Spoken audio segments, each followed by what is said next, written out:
The article in Japan, The Message of Anti-Racism Protests Failed to Hit Home, written by Motoko Rich and Hikari Hida, is about Japan and their lack of action for promoting Black Lives Matter and disregarding the existence of racism in their country.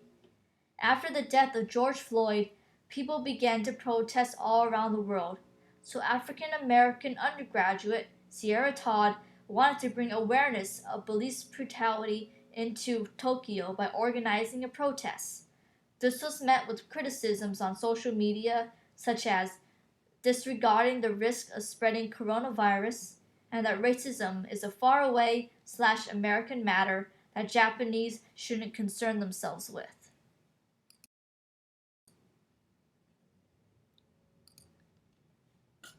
Racism is prevalent against minorities in Japan, from Koreans to African Americans to anyone that isn't Japanese, etc. Because of its homogeneous society, many Japanese don't see racism as an issue.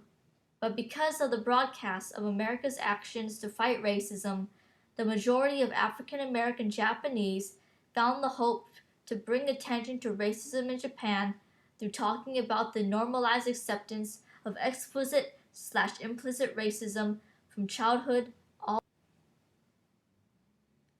As the protests around the world increased, many biracial Japanese have become vocal of the issues of racism in Japan.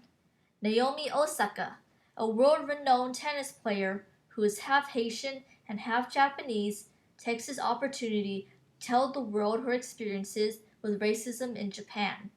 She explained that in one particular comedy show, the comedian said she needed bleach because she was too sunburned. Others have also stated that they were made fun of and treated negatively in school.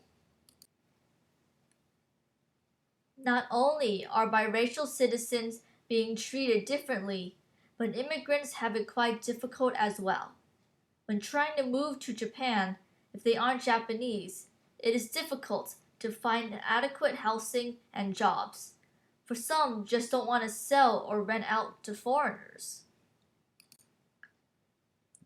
Yet, as the article stated, Japanese aren't just racist to foreigners, but also seem to have a fascination with black culture, only in the aspects of hood life. As long as the stereotypes that blacks wear gold grills or gold necklaces, cuss, and put cornrows in their hair, racism against blacks in Japan will not go away. Unlike in America, where racism is put down immediately, Japan is very explicit with it. For example, a candidate for Tokyo's governor named Makoto Sakurai used the slogan "Abolish welfare for foreigners" as part of his campaign.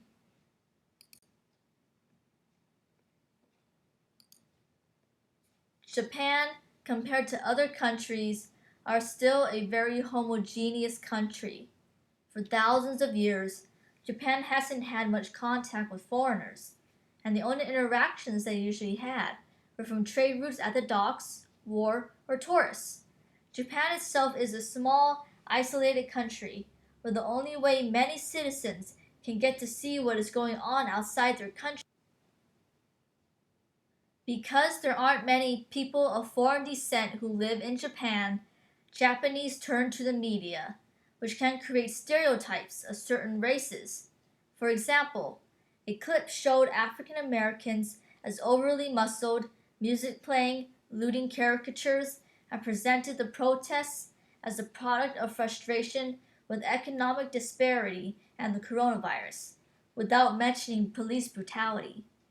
Many Japanese are curious about foreigners, so if they encounter one on the street, it is akin to a newly discovered and rare species of animal, which is why some might whisper and watch from afar, touch, or ask uncomfortable questions that can be racist to an outsider, but not to them. The Japanese are ignorant when it comes to race, which can be summed up by what Professor Yasumasa Fujinaga at Japan's Women University said. In essence, Japanese people don't have a lot of experience of seeing other races, so they don't think racism exists. Besides the Japanese not having a lot of interactions with other races, they too have a racist history like every other country. Koreans were taken from their home and forced into labor before and after World War II. Chinese women were raped and the men were tortured and killed, and they even treated indigenous groups from Hokkaido, like the Ainu, as outcasts. Their ignorance is being made worse with the media, causing them to create assumptions about different race and being suspicious of things that aren't Japanese. This inability to come out of their shell and become more aware of other cultures can create discrimination against their own citizens who are biracial. Japan and many Asian countries in general aren't as advanced in accepting other races compared to America due to their vastly different beliefs and cultures as well as the isolation of their countries.